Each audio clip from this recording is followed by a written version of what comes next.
गणेश चतुर्थी निमित्त सिद्धिविनायक मंदिरात भाविकांनी रांगा लावल्यात। गणेशोत्सवानिमित्त युरोपियन देशातून खास फुलं आणत संपूर्ण मंदिर परिसरात सजावट केली।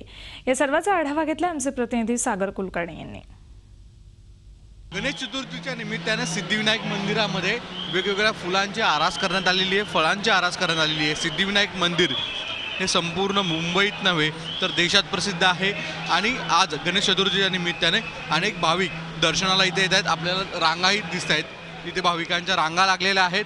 दूर दूरवरून म्हणजे परराज्यातून देखील भाविक आज इथे दर्शनाला येत आहेत आणि हेच औचित्य साधत सिद्धिविनायक मंदिरामध्ये खूप मोठ्या प्रमाणामध्ये फुलांची, फळांची आणि विविध वस्तूंची आकर्षक जी रोषणाई करण्यात आलेली आहे, सजावट करण्यात आलेली आहे। मंदिराच्या गाभाऱ्यामध्ये आपण ही दृश्य पाहता आहात।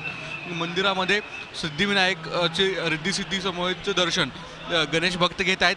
गणेश चतुर्थीच्या निमित्तानं मंदिर समितीमध्ये कोणकोणते वेगवेगळे कार्यक्रम आयोजित केलेत आपल्यासमोर मंदिर समितीचे CEO आहेत। गणेश चतुर्थीचं औचित्य साधून पुढचे 10 दिवस मंदिर समितीमध्ये काय काय कार्यक्रम आहेत, आज कोणती सजावट करण्यात आली?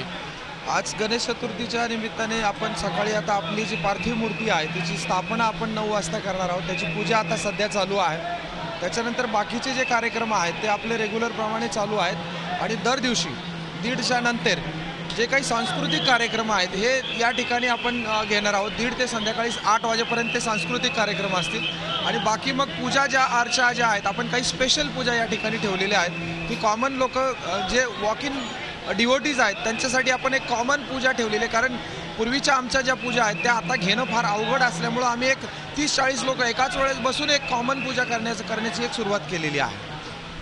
गणेश चतुर्थीच्या निमित्तानं महाराष्ट्रात वेगवेगळ्या ठिकाणी गणरायाचं जोरदार स्वागत सुरू आहे।